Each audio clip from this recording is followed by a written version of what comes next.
Pendant 43 ans de mariage, je croyais tout connaître de mon mari Robert. Mais 6 mois après sa mort, j'ai trouvé un carnet noir caché dans son atelier.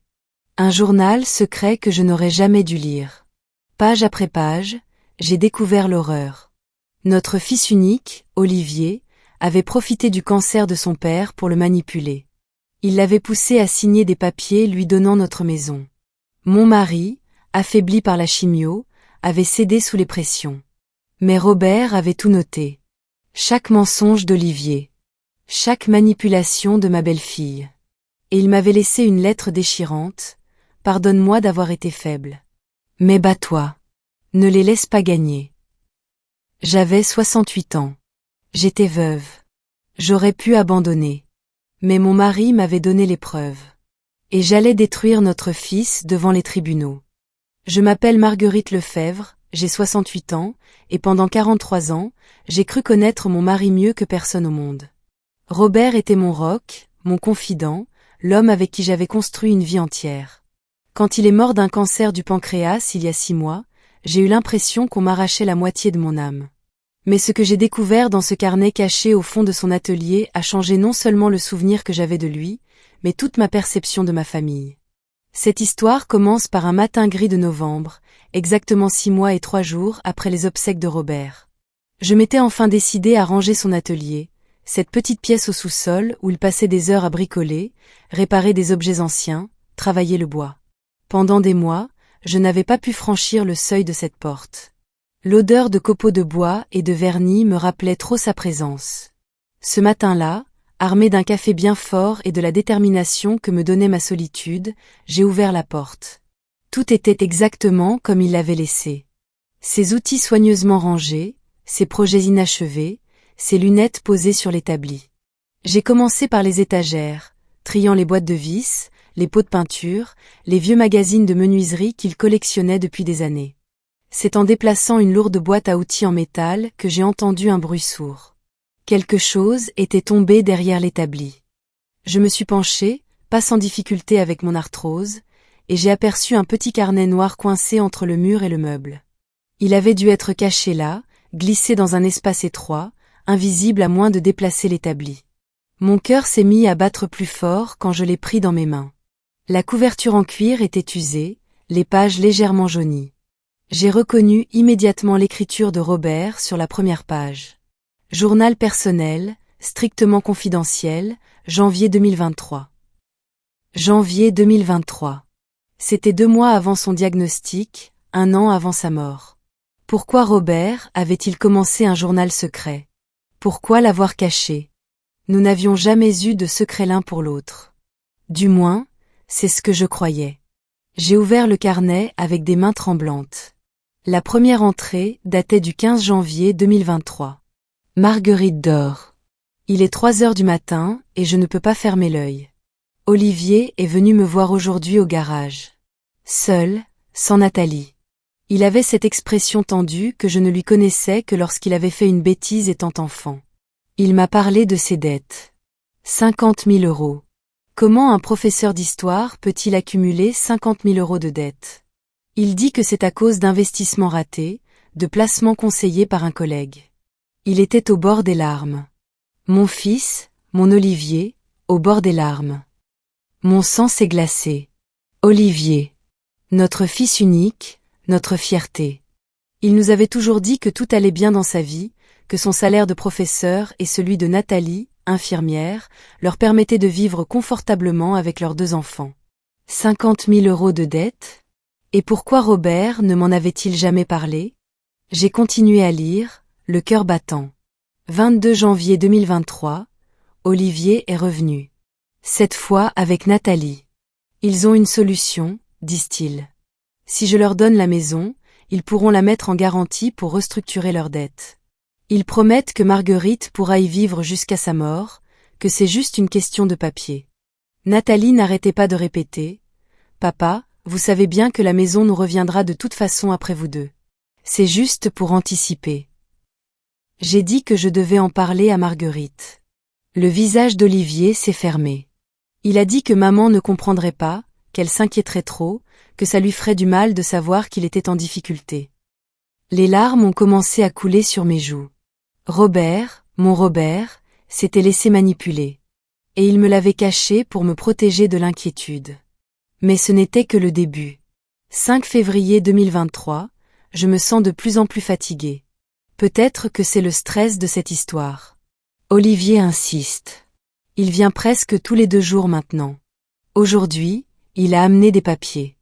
Des documents officiels d'un notaire. Maître Bertrand, dans le 16e arrondissement. Je ne connais pas ce notaire. Nous avons toujours travaillé avec Maître Duchamp, près de la mairie. Quand j'ai posé la question, Nathalie a dit que Maître Bertrand était spécialisé dans les transmissions familiales, qui leur ferait économiser des frais.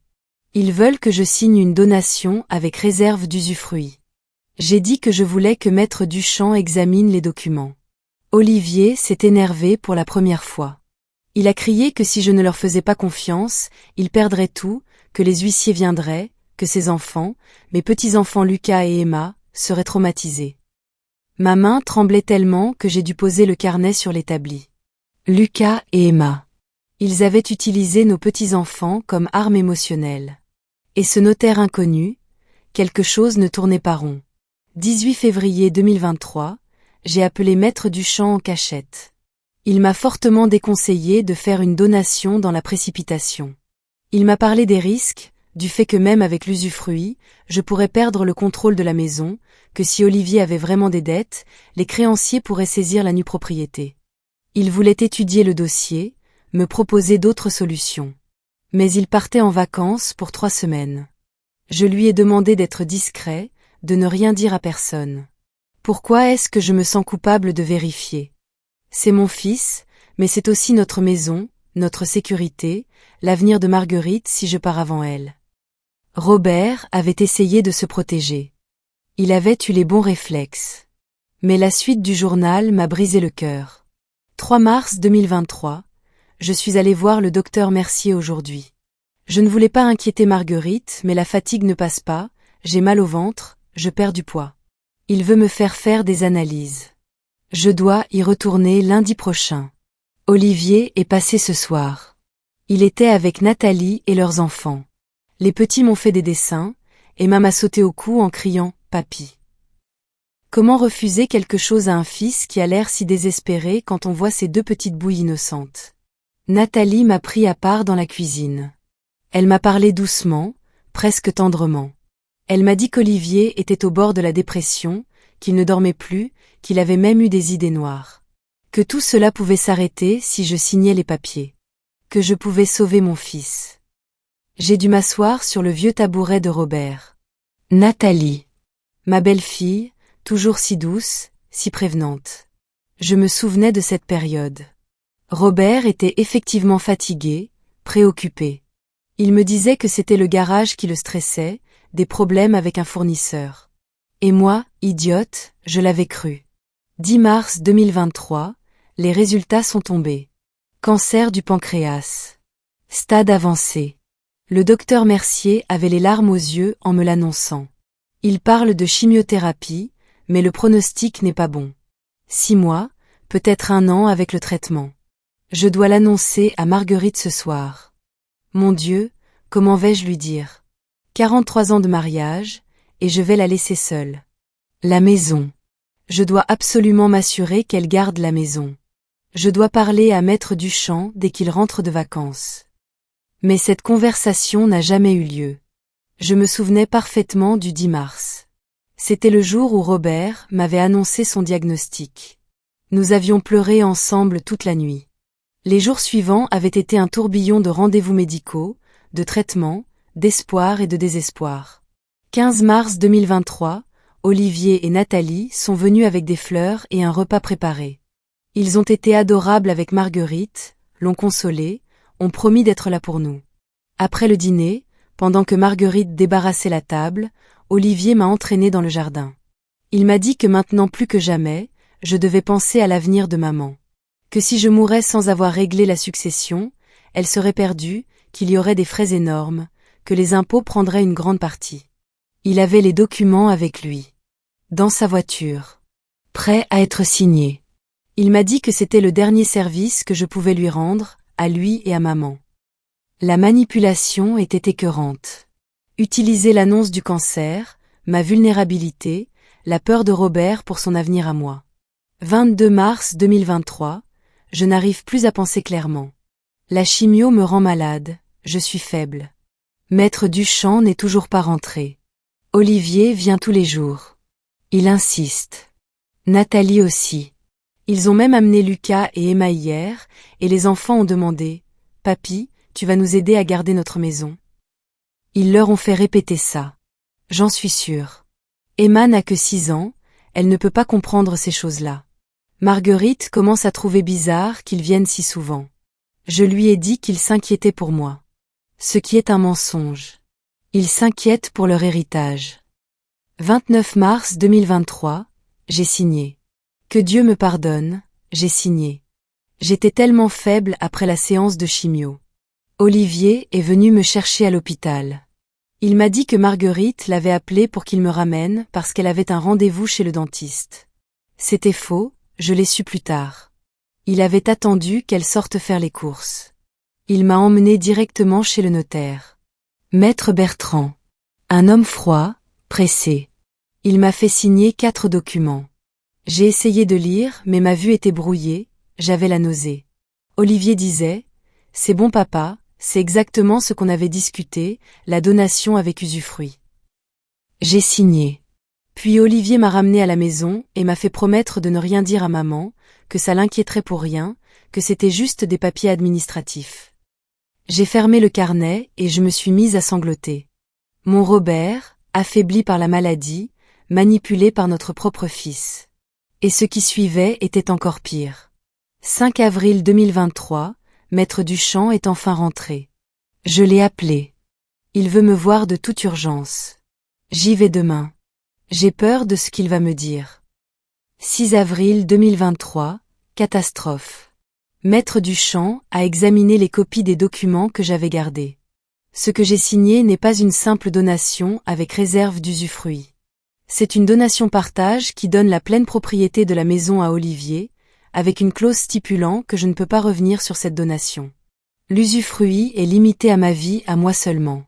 Quand je mourrai, Marguerite n'aura plus aucun droit sur la maison. Elle pourra en être expulsée. Maître Duchamp dit que les documents ont été rédigés de manière à embrouiller, que les clauses importantes sont noyées dans du jargon juridique. Il parle d'abus de faiblesse, de vice du consentement. Il dit qu'on peut attaquer, mais qu'il faut des preuves que j'étais diminuée, que j'ai été manipulée. 8 avril 2023, je n'ai pas dormi depuis 2 nuits. Comment ai-je pu être aussi stupide? Comment ai-je pu faire confiance aveuglément?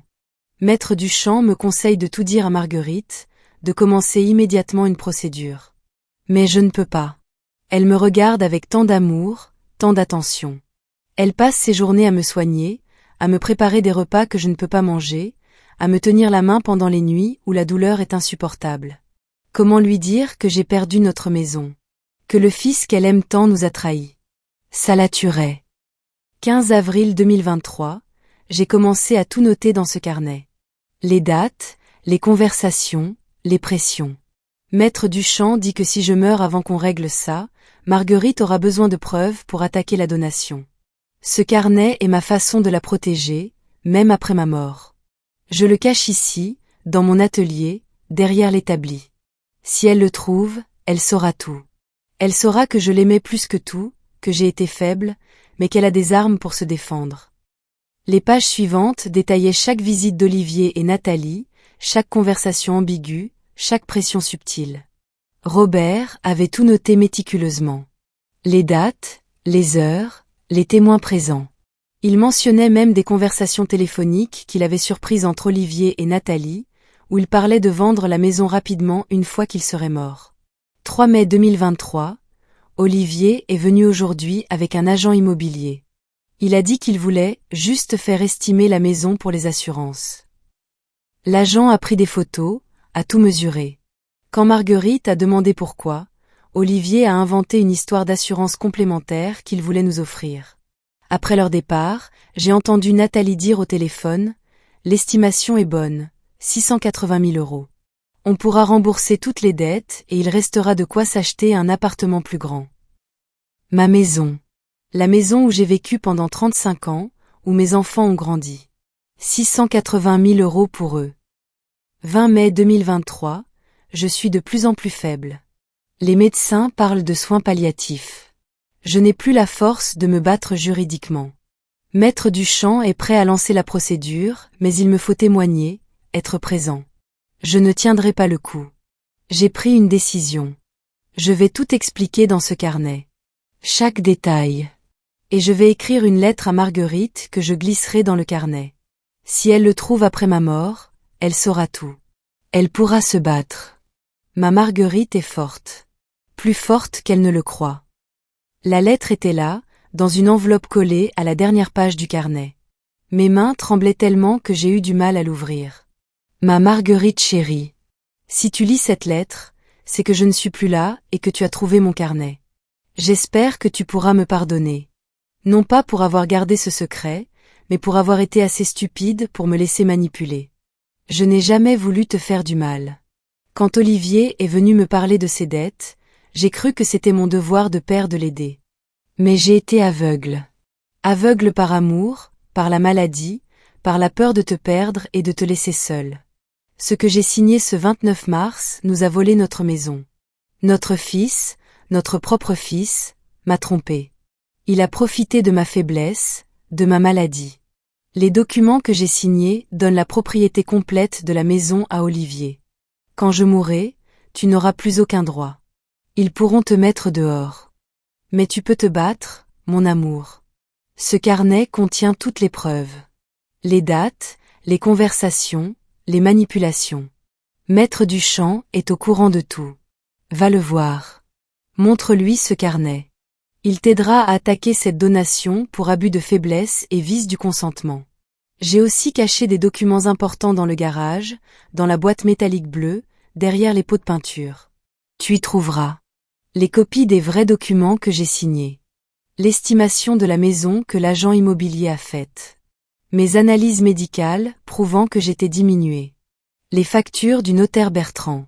Batte-toi, Marguerite. Ne les laisse pas gagner. Cette maison est à toi. C'est ton foyer, tes souvenirs, ta sécurité. Je suis désolée de ne pas avoir été assez fort pour les arrêter de mon vivant. Mais toi, tu es plus forte que moi. Tu l'as toujours été. Je t'aime. Je t'ai toujours aimé. Tu as été la lumière de ma vie pendant 43 ans. Ne laisse pas notre fils éteindre cette lumière. Ton Robert qui t'aimera toujours. J'ai pleuré pendant 1 heure, le carnet serré contre ma poitrine. La colère, la tristesse, la trahison, tout se mélangeait. Mais petit à petit, la colère a pris le dessus. Robert avait raison. Je ne les laisserai pas gagner. Je suis montée au garage et j'ai trouvé la boîte bleue exactement où Robert l'avait indiquée. Tous les documents étaient là, soigneusement classés avec des notes de sa main. Le lendemain matin, à 9 heures précises, j'étais dans le bureau de Maître Duchamp. C'était un homme dans la soixantaine, aux cheveux gris, avec des yeux perçants derrière ses lunettes. « Madame Lefebvre », a-t-il dit doucement après que je lui ai tout raconté et montré le carnet. « Votre mari est venu me voir quelques semaines avant sa mort. Il était rongé par la culpabilité. Nous avions commencé à préparer un dossier, mais il est mort avant qu'on puisse lancer la procédure. Ce carnet est une mine d'or juridique. » Il a parcouru les pages, hochant la tête à intervalles réguliers. Votre fils et votre belle-fille ont commis plusieurs erreurs. Premièrement, votre mari a noté chaque pression, chaque manipulation. Deuxièmement, nous avons les analyses médicales prouvant qu'il était diminué physiquement et mentalement par la chimio au moment de la signature.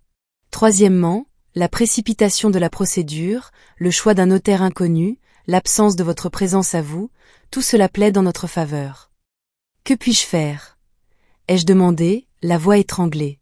Nous allons attaquer cette donation pour abus de faiblesse, vice du consentement et dol. Nous demanderons son annulation complète. Avec ces preuves, nous avons d'excellentes chances de gagner. Mais Madame Lefebvre. Il m'a regardé gravement. Vous devez être prête. Votre fils va se battre. Il risque des poursuites pénales pour abus de faiblesse sur personnes vulnérables. Cela peut aller jusqu'à 3 ans de prison et 375 000 € d'amende. Êtes-vous prête à aller jusqu'au bout ? J'ai pensé à Robert, à ces derniers mois passés dans la culpabilité et la peur. J'ai pensé à ces nuits blanches, à ce carnet caché où il avait déversé son angoisse.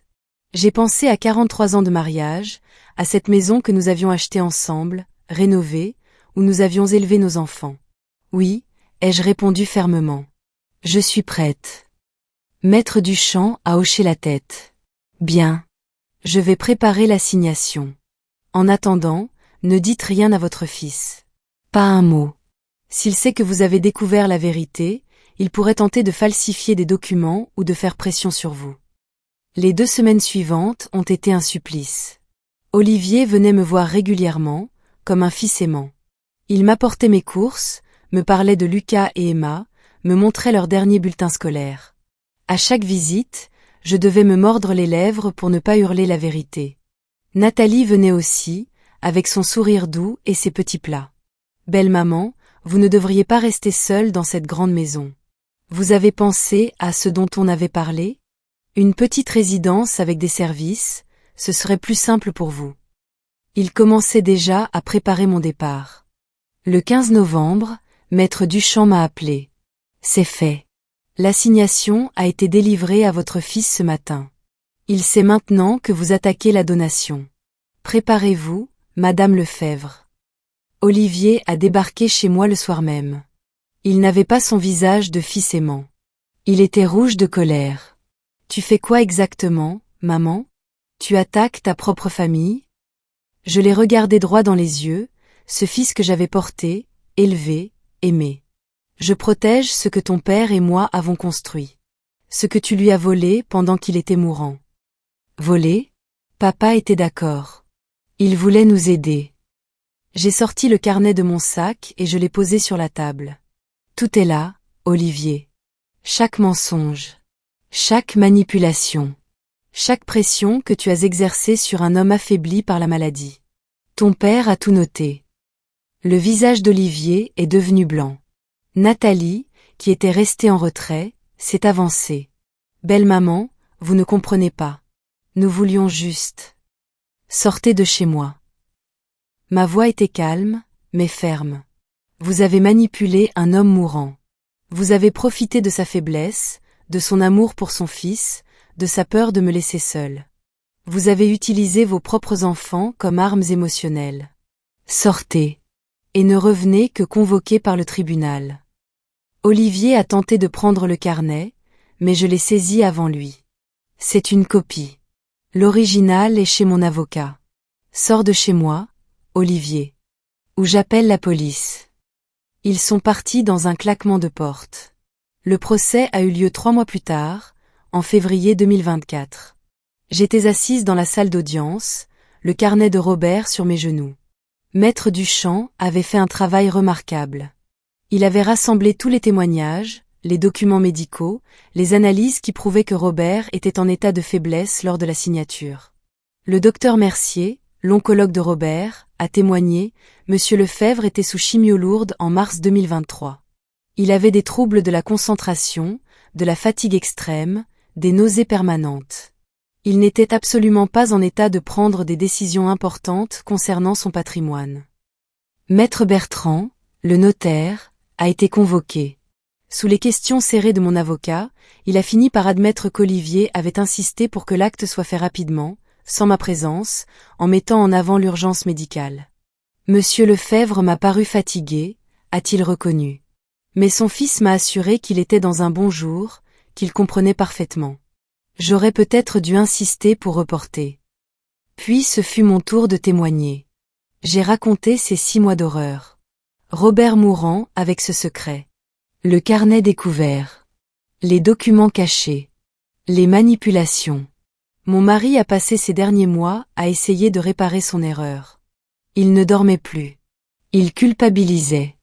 Et pendant ce temps, mon fils et ma belle-fille venaient à la maison avec des sourires, des câlins, en jouant les enfants aimants. Ils ont volé plus qu'une maison. Ils ont volé la paix des derniers mois de Robert. L'avocat d'Olivier a tenté de plaider que Robert était volontaire, qu'il n'y avait pas eu de pression, que le carnet était juste les divagations d'un homme sous traitement. Mais Maître Duchamp a sorti son arme finale, l'enregistrement. Madame la juge, j'aimerais verser au dossier un enregistrement que Madame Lefebvre a découvert sur le téléphone de son mari, sauvegardé automatiquement dans le cloud. C'était un enregistrement de voiture. Apparemment, Robert avait un système qui enregistrait ses trajets pour les assurances. L'enregistrement du 29 mars 2023, le jour de la signature chez le notaire, était encore dans le système. Quand les enceintes ont diffusé la conversation, toute la salle a frémi. La voix faible de Robert: « Olivier, je ne me sens pas bien. On peut reporter ?» La voix d'Olivier, impatiente: « Papa, on est presque arrivé.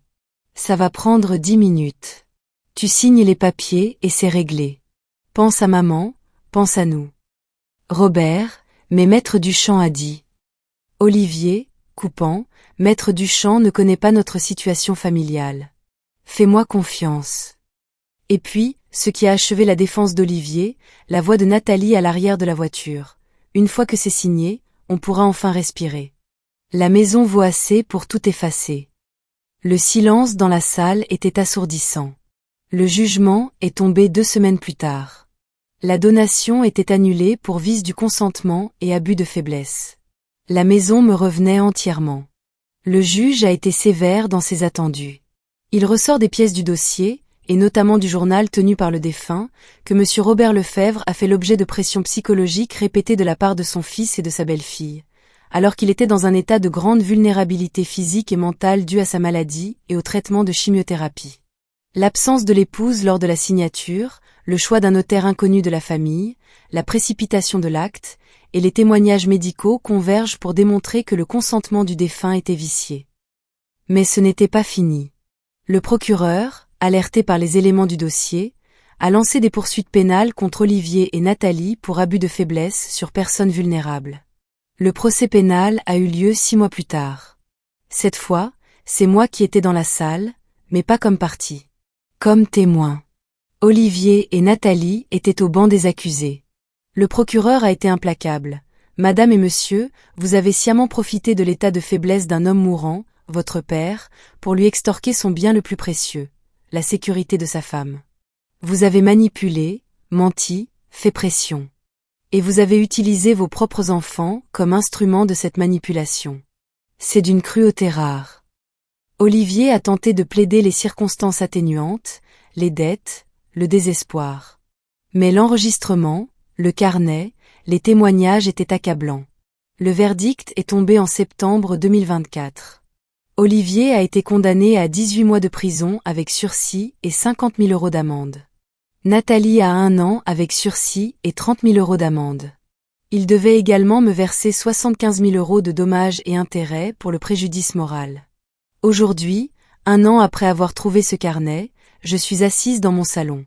La maison est toujours la mienne. J'ai changé les serrures. J'ai refait la décoration, enlevé les objets qui me rappelaient trop Robert, même si sa présence est partout. Lucas et Emma, mes petits-enfants, ne viennent plus me voir.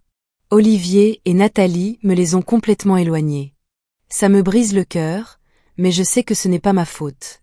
Un jour, quand ils seront grands, ils comprendront peut-être. J'ai créé une fondation avec l'argent des dommages et intérêts.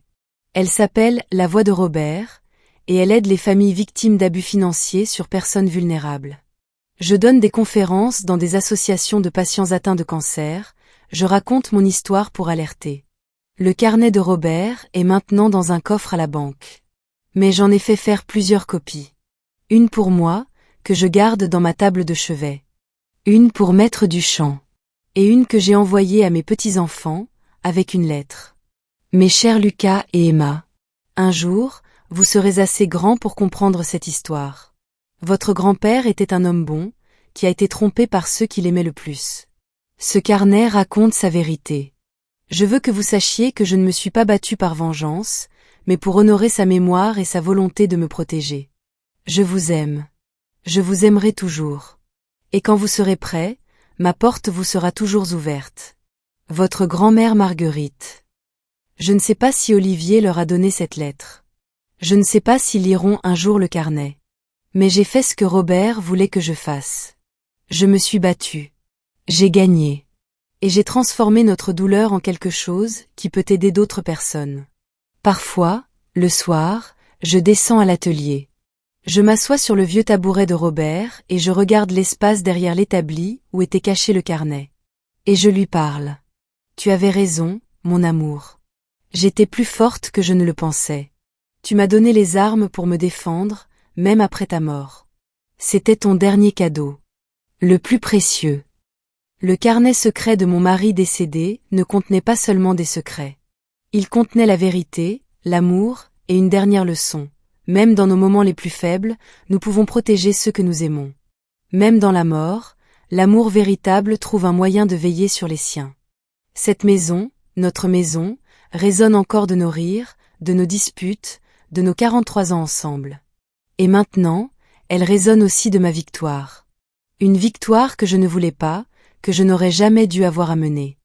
Mais une victoire quand même. Pour Robert. Pour nous. Pour tous ceux qui, dans leur faiblesse, se font manipuler par ceux qui devraient les protéger. Le carnet est fermé. Mais l'histoire continue. Et je suis toujours debout, dans ma maison, entourée de mes souvenirs, protégée par l'amour d'un homme qui, même mourant, a trouvé la force de me sauver.